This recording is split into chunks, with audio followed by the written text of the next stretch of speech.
fois-ci, ici, dans la vidéo 9, nous allons parler de la suite sur la loi qui dit que le personnage biblique qui retourne, change de rôle et de temps.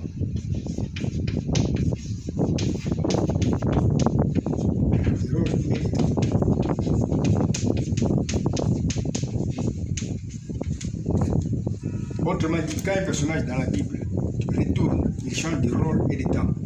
Il est dans un film là prophétique. C'est ça l'avantage d'être un acteur dans un film prophétique. On peut changer de rôle en se retournant seulement. Dans le récit, c'est la première loi du mouvement dans le récit biblique. Maintenant, nous rappelons ce que nous avons dit hier, en rapport avec la première venue du Messie et aussi en rapport avec la seconde venue du Messie. Mais ce n'est pas notre sujet vraiment. Nous voulons seulement montrer ce qui est arrivé quand la main de Moïse est retournée maintenant vers le sein avec la lèpre. C'est ce que nous voulons montrer. Cette main-là a changé de rôle. La lèpre aussi a changé de rôle. Ici, par exemple, au jour de la fête des expiations, nous avons déjà dit ça. En rapport avec la première venue du Messie, on avait dans le parvis un sacrifice qu'on devait laver. Ici, on avait un sacrifice qu'on devait laver, que je dessine ici. Les sacrifices étaient d'abord lavés dans le bassin d'eau avant d'être tués à l'autel. Je place les sacrifices là-bas. Après ça, le chef de tous les prêtres, autrement dit le grand prêtre, ou bien le souverain sacrificateur, prenait le sang qui était répandu à l'autel. Il entrait avec ça dans le lieu très saint céleste. Il était dans le rôle de l'homme Jésus, de Christ, qui sera un sacrifice qui sera lavé dans les eaux du Jourdain, avant de mourir à l'autel de la croix où il va répandre le sang. Mais il va ressusciter en tant que souverain sacrificateur et il va entrer au ciel, dans l'Éternité céleste, avec son propre sang. C'est-à-dire avec son propre témoignage d'avoir répandu le sang à l'autel. Quand maintenant le souverain sacrificateur entrait dans l'Éternité saint, il était dans le rôle de l'homme Jésus, qui va maintenant dans l'Éternité saint rejoindre maintenant l'ange Seigneur, le Créateur. Le Créateur ici est assis sur son trône. Il est représenté ici par le couvercle de l'arche qu'on appelle le propitiatoire. Ça, c'est le propitiatoire, le couvercle de l'arche. On l'appelle propitiatoire. En rapport avec la deuxième venue du Messie, nous voulons montrer ici, quand maintenant le souverain sacrificateur quitte le lieu très saint pour rentrer, il change de rôle et de temps. Il n'est plus dans le temps de la première venue, il est maintenant dans le temps de la seconde venue du Messie. Au temps de la seconde venue du Messie, le souverain sacrificateur joue le rôle maintenant de l'ange qui est Christ, qui descend vers son peuple. Il va laisser alors son propre manteau de chair, l'homme Jésus, sur le trône. Ça, c'est l'homme HJVD, homme Jésus. Ce n'est pas ici deux seigneurs différents. Non, non, non. C'est le même Seigneur qui descend. C'est le même Seigneur qui est laissé sur le trône d'intercession. C'est le même Seigneur qui s'est déployé en ces deux fonctions principales ou majeures. Parmi ces trois fonctions, il y a deux fonctions qui sont principales. La fonction du juge et la fonction du sacrificateur. Ici, maintenant, Christ, notre Seigneur, descend maintenant, après avoir laissé son propre manteau de chair au ciel. Il descend maintenant avec deux choses. Il descend avec le bassin de sang. Au départ, nous avons dit ceci, selon la première loi du mouvement dans les récits bibliques. Quand un personnage retourne, il change de rôle et de temps, il change en même temps les rôles de tous les éléments qui se trouvent dans le tableau. Quand maintenant le souverain sacrificateur retourne, il change aussi les rôles du bassin d'eau. Le bassin d'eau devient maintenant le bassin de sang, qui représente seulement le message de grâce, ou bien la doctrine des 12 apôtres, comme premier fruit du Saint-Esprit. L'autel des sang devient ici maintenant l'autel spirituel de jugement, c'est-à-dire un message du juge, parce qu'il descend en tant que juge. Un message du juge qui dévoile tous les mystères qui étaient cachés en lui, Dieu, et aussi dans le monde. On appelle ceci la dernière fruit du Saint-Esprit. Ici, nous avons la première fruit du Saint-Esprit. Ici, nous avons la dernière fruit du Saint-Esprit. C'est-à-dire l'ange Seigneur, quand il descend, qui est Christ, quand il descend avec les deux pluies ensemble. Il descend avec les deux messages, le message de grâce que les apôtres avaient apporté à l'Église la première fois, et le message du juge qui dévoile tous les messages qui étaient cachés. Nous verrons bien ces choses ici quand nous allons parler maintenant du véritable nom, Jésus-Christ qui était caché dans Jésus celui qui suit. C'est là où nous verrons tout ceci. Nous allons bien comprendre simplement que Dieu avait caché tout ceci dans son nom de Jésus-Christ. Ici maintenant, nous avons voulu seulement montrer au retour, ce qui se passe au retour du souverain sacrificateur. Il est maintenant dans le rôle de l'ange du Seigneur qui descend avec une double onction. Ce cas ici se trouve aussi dans le récit du manteau, du manteau qui avait laissé son propre corps de chair Élie au ciel et qui est descendu avec une double onction pour venir prendre comme son nouveau corps de chair Élisée. Mais ce n'est pas le moment de la parler, ça c'est sorti du sujet. Nous voulons seulement montrer qu'il y a un changement des rôles et des temps quand un personnage retourne. Ces choses, en rapport avec la seconde venue, on va en parler plus loin, ce n'est pas le moment. Maintenant, rentrons maintenant dans notre récit où il était question de l'étude du mouvement de la main de Moïse qui rentrait maintenant vers le sein. Parce que la main de Moïse, d'abord, est arrivée et est partie porter la lèpre. Mais au retour maintenant, que se passe-t-il? C'est ce que nous voulons voir maintenant. Nous avons vu que quand la main de Moïse est partie depuis le sein de Moïse pour venir porter la lèpre, dans ce sens ici, la lèpre avait joué le rôle de péché qui donne la mort. Quand maintenant la même main de Moïse qui porte la lèpre rentre maintenant vers le sein, selon l'ordre de Dieu, les seins de Moïse changent de rôle, la lèpre aussi change de rôle. La lèpre maintenant devient la fonction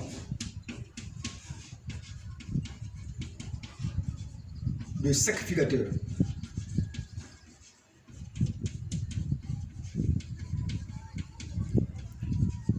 Le Christ, le Messie,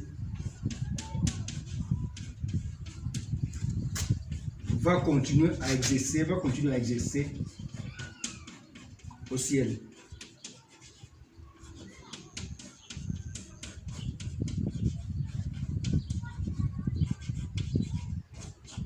Au sens retour, le tableau change. Au sens retour, la lèpre devient la fonction des sacrificateurs que Christ va continuer à exercer là-bas au ciel. Mais quand nous regardons le témoignage, on nous dit que voilà, la main de Moïse est rentrée avec la lèpre. Cela ne veut pas dire que Christ rentre au ciel avec la lèpre. Non, non. Christ rentre au ciel avec la fonction des sacrificateurs qu'il a exercé sur la terre. Il va continuer à exercer la même fonction là-bas au ciel. Le sein de Moïse, au départ, avait représenté le sein de Dieu, c'est-à-dire l'intérieur de la divinité. Mais ici, maintenant, ça change de rôle. Le sein de Moïse devient maintenant le ciel qui est invisible. Invisible. La main de Moïse qui retourne vers le sein de Moïse, c'est une prophétie qui annonce tout simplement le retour de Christ après sa mort et sa résurrection au ciel invisible. C'est pourquoi nous avons remarqué ces cas ici. Voici. Ici, nous avons le chemin qui montre le mouvement retour de la main de Moïse avec la lèpre vers le sein de Moïse. Nous avons vu que cette main de Moïse représente Dieu qui sera dans la chair humaine. Et puisque cette main de Moïse est dans le mouvement, nous la plaçons ici pour mieux voir Dieu, la pensée de Dieu. Nous avons maintenant trouvé un chemin de prophétie qui était caché dans ces mouvements. Nous avons le sein de Moïse qui est à sa droite, même flèche de mouvement. Nous avons aussi la main de Moïse que nous avons placée au milieu parce que la main de Moïse se trouve dans les mouvements. Avec à sa droite, nous passons dessus de l'unité, même flèche, nous avons sur la lèvre. Voici la prophétie maintenant qui était cachée dans ce mouvement. Ça, c'est un mouvement et tout de la main de Moïse, mais dans lequel Dieu avait caché un chemin de prophétie. Que nous pouvons lire maintenant. Regardez. Au ciel invisible, qui est représenté par le sein de Moïse, va rentrer après sa mort et sa résurrection, Dieu qui sera dans la chair humaine, qui est représenté par la main de Moïse, mais avec la lèpre, c'est-à-dire avec la fonction des sacrificateurs qu'il va continuer à exercer au ciel.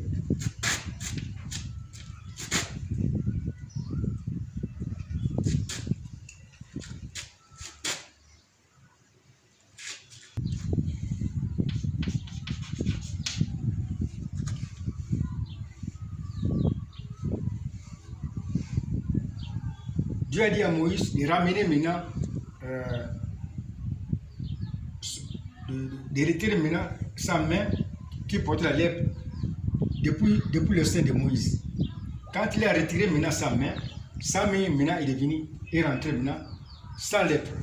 C'est pourquoi nous avons présenté ici le chemin de mouvement de la main de Moïse qui part depuis le sein de Moïse jusqu'à l'état de sans lèpre. Or, nous pouvons présenter autrement ce chemin ici parce que c'est un mouvement qui est indiqué. Dans ce mouvement, la main de Moïse se trouve là-dedans. C'est pourquoi nous avons mis la main de Moïse entre parenthèses dans ce mouvement que nous avons indiqué par la flèche. La flèche part comme ça jusque là-bas. Alors, nous avons maintenant trouvé un chemin de prophétie qui était caché dans ce mouvement. Le sein de Moïse est marié à la main de Moïse et aussi marié à l'état de sans lèpre. À la droite de chaque marié, nous avons ici la même flèche de mouvement. Même flèche de mouvement. Le sein de Moïse au sens retour, ça c'est notre sens retour là. Quand la main de Moïse repart à partir du sein de Moïse, il y a un nouveau rôle, il y a un changement de rôle et de temps. Le sein de Moïse maintenant devient le ciel qui est visible ou naturel. La main de Moïse, devient maintenant l'ange du Seigneur qui est Christ qui descend. L'état de sans lèpre représente maintenant sans lèpre, autrement dit sans péché. Voici maintenant la prophétie qu'on peut lire dans ce chemin. Au ciel visible ou naturel qui est représenté par le sein de Moïse, va apparaître, c'est bien dit apparaître, l'ange du Seigneur qui est Christ, qui est représenté par la main de Moïse, mais qui sera sans lèpre, c'est-à-dire sans péché. Pourquoi? On explique ici. Parce qu'il sera la venue du Seigneur qui va se reposer au 7e jour dans son peuple comme roi des rois, c'est-à-dire viendra pour régner comme roi des rois, c'est-à-dire comme le roi qui est assis dans les hommes qui sont aussi des rois. Pourquoi des rois? Parce que chacun d'eux possède le sceau du royaume de Dieu qui est le Saint-Esprit. C'est-à-dire qu'il viendra se reposer dans les hommes qui seront déjà nés de nouveau. Les hommes qui possèdent déjà le sceau du royaume de Dieu. Dieu les appelle des rois. Que ce soit une fille de Dieu, ou bien un fils de Dieu. Quand maintenant on a le Saint-Esprit, on a une reine et aussi un roi. Alors Dieu maintenant est au-dessus de tous. Il est le roi des rois, les rois des hommes qui sont nés de nouveau, qui ont chacun d'eux le sceau du royaume de Dieu. Christ, dans la seconde venue, quand il revient comme l'ange Seigneur, il vient se reposer dans ces hommes-là, comme roi des rois. Il vient régner en eux. Il sera en eux la puissance de résurrection. Il sera en eux la puissance de changement. Parce qu'il est venu pour les changer, pour les rendre parfaits. Il sera en eux la perfection. Parce qu'un homme parfait est tout simplement un homme qui porte la perfection, qui est Dieu lui-même. Il sera en eux la puissance de l'enlèvement qui va enlever les hommes vers l'homme Jésus, le Seigneur, que nous attendons et que nous raconterons dans les airs à la fête des noces. Quand cet ange-là descend au 7e jour, quand le Seigneur revient dans la seconde venue, comme l'ange Seigneur qui va se reposer au 7e jour dans ces hommes qui sont déjà nés de nouveau, il est en eux la puissance qui va enlever ces hommes. Voilà, on s'arrête un peu ici. Je vais maintenant lire ce que Dieu m'a fait connaître. Je fais un petit rappel avant de continuer. Attends, là.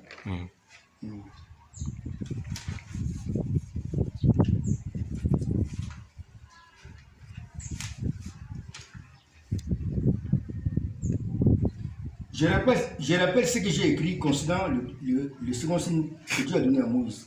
Christ, à sa seconde venue, revient sans lèpre, c'est-à-dire sans péché, c'est-à-dire comme la perfection qui est le Logos, l'ange créateur des cieux et de la terre. Il va alors se reposer comme roi des rois dans des hommes qui sont aussi des rois, mais qui vient enlever son église pour l'amener vers le Seigneur que nous attendons et qui va nous rencontrer à la fête des noces. Paul parle de Christ qui revient sans péché ou sans lèpre dans Hébreux 9, 27 à 28. On parle ici de l'apparition de Christ, c'est-à-dire de l'ange du Seigneur, c'est-à-dire de la venue du Seigneur comme ange qui est Christ, qui va enlever son église vers le Seigneur qui est l'homme Jésus que nous attendons. Christ parle aussi de l'apparition dans Matthieu 24, 30.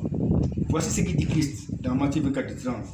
Alors le signe du Fils de l'homme paraîtra dans le ciel. Toutes les tribus de la terre se lamenteront et elles verront les Fils de l'homme venant sur les nuées. Maintenant je continue. Ces choses dont je vous parle m'ont été enseignées par l'auteur de la Bible qui est le signe de l'unité. C'est pourquoi voici ce qu'il dit. Dans le deuxième signe que j'ai donné à Moïse, c'est l'auteur de la Bible qui me parle. J'ai caché le plan complet de la rédemption qui annonce ma première et ma deuxième venue, comme nous l'avons étudié dans mon véritable nom de Jésus-Christ, que j'avais très bien caché dans Jésus celui qui suit, dont il va parler plus loin. Dans le premier signe, tout comme dans le second signe que j'ai promis ma mort et ma résurrection.